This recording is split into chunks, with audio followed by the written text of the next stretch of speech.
और अफगानिस्तान से ही बड़ी खबर आ रही है। अफगानिस्तान की राजधानी में धमाका हुआ है, काबुल में धमाका हुआ है। काबुल के रिहायशी इलाके में यह धमाका किया गया है। धमाके पर तालिबान प्रशासन खामोश है क्योंकि बीती रात सीमा पर पाकिस्तान ने एयर स्ट्राइक की थी, कई लोगों की मौत हुई थी। पाकिस्तान ने सीमा पर एयर स्ट्राइक की थी। क्या पाकिस्तान का ही लिंक काबुल में हुए इस धमाके से भी जुड़ा है? इस पर अफगानिस्तान का ये तालिबान प्रशासन कुछ नहीं कह रहा है, लेकिन ये धमाका बड़ा था। धमाके के बाद विस्फोट के बाद की तस्वीरें देखिए, कैसे आग लग गई, धुएं का बड़ा गुबार, काला काला धुआं यहां पर आप देख सकते हैं। अफगानिस्तान की राजधानी में यह धमाका हुआ है और वो भी काबुल के सेंटर में, मध्य इलाके में। तो दुनिया बड़े खतरे में घिर चुकी है। महायुद्ध की आशंका बढ़ गई है क्योंकि 4 मोर्चों पर भीषण युद्ध के आसार। दुनिया में बन गया है टकराव का चतुर्भुज, जिसमें पहला मोर्चा है ईरान अमेरिका। दोनों के बीच होर्मुज को लेकर तनातनी बढ़ती जा रही है। युद्ध विराम टूटने की आशंका है क्योंकि अमेरिका के हमलों के बाद ईरान ने काउंटर अटैक में अरब देशों पर हमले किए। दूसरा मोर्चा रूस यूक्रेन है, जहां यूक्रेन ने लगातार 5वें दिन क्रीमिया को टारगेट किया है, साथ ही रूस के एनर्जी सेक्टर पर हमले किए। अब काला सागर धधकने के आसार बढ़ गए। तीसरा मोर्चा लेबनान इजराइल है। दोनों के बीच 4 दिन की शांति वार्ता में सहमति नहीं बन पाई है, जिससे हालात विध्वंसक हो गए हैं और इजराइल ने शर्त रखी थी कि हिजबुल्लाह हथियार छोड़े तभी वो लेबनान खाली करेगा, लेकिन हिजबुल्लाह ने इसे खारिज कर दिया है। एक और मोर्चा है, चौथा मोर्चा अफगानिस्तान पाकिस्तान का। कराची में आत्मघाती हमले के लिए उसके पीछे टीटीपी का हाथ होने के बाद पाकिस्तान ने अफगानिस्तान में हमले किए, जिसमें 35 से ज्यादा लोग मारे गए। अब अफगानिस्तान काउंटर अटैक की तैयारी कर रहा है। तो इतिहास इस बात का गवाह रहा है कि कमजोर की कूटनीति को ताकतवर हमेशा अपने जूतों तले रौंद देता है। ईरान के मोर्चे की बात करते हैं। ईरान इस हकीकत को भांप चुका है कि अमेरिका भले ही शांति वार्ता कर रहा है, लेकिन यह सिर्फ दिखावा है।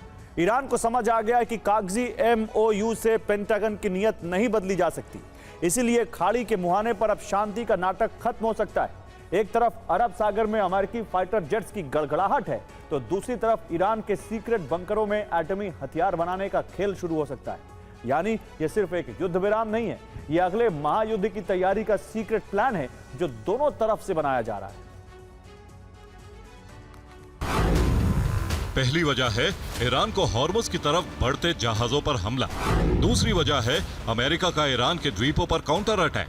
तीसरी वजह है ईरान का अमेरिकी सैन्य ठिकानों पर हमला। चौथी वजह है अरब सागर में अमेरिका का सैन्य तैनाती बढ़ाना। IRGC ने ऐलान कर दिया है, अगर हॉर्मुज पर अमेरिका ने नजर उठाई तो ईरान शांत नहीं रहेगा। हमारी तैयारी है कि हम हॉर्मुज का नियंत्रण नहीं देंगे। नियंत्रण बनाए रखने के लिए मजबूत सुरक्षा तंत्र बनाना हमारी प्राथमिकता है। अमेरिका के मंसूबे को रोकने के लिए ईरान सीक्रेटली परमाणु हथियार बना सकता है। इसके लिए प्लान बना लिया है। हम आपको ईरान की न्यूक्लियर क्लॉक दिखा रहे हैं, जिससे समझिए ईरान कितने वक्त में परमाणु हथियार बना सकता है, जिसके लिए ईरान को यूरेनियम 90% तक संवर्धित करना होगा। इसके लिए 11 दिन 4 घंटे 17 मिनट का वक्त लग सकता है।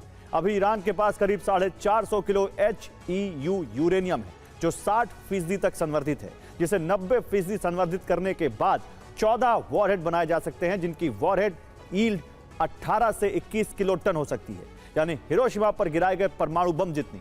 इन सभी वॉरहेड का असेंबली टाइम 7 महीने हो सकता है, यानी 7 महीने में यह हमले के लिए तैयार किए जा सकते हैं।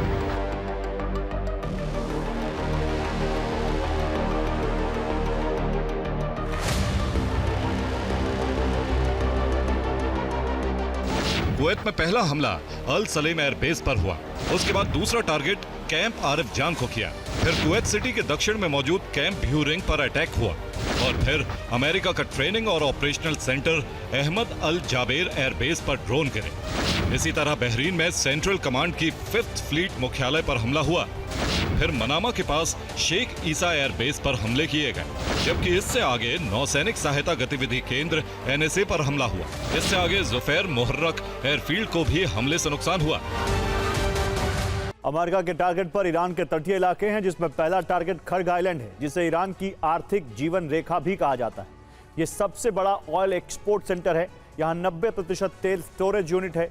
सुरक्षा के लिए एंटी एयरक्राफ्ट मिसाइलें हैं, साथ ही IRGC नेवल बंकर बनाए गए। दूसरे टारगेट पर बुशहर सिटी है, जहां न्यूक्लियर प्लांट है। इसके एयरबेस से निगरानी की जाती है। सुरक्षा के लिए डिफेंस सिस्टम तैनात हैं। तीसरे टारगेट पर बंदर अब्बास पोर्ट है, जिसे ईरान का गेटवे कहा जाता है।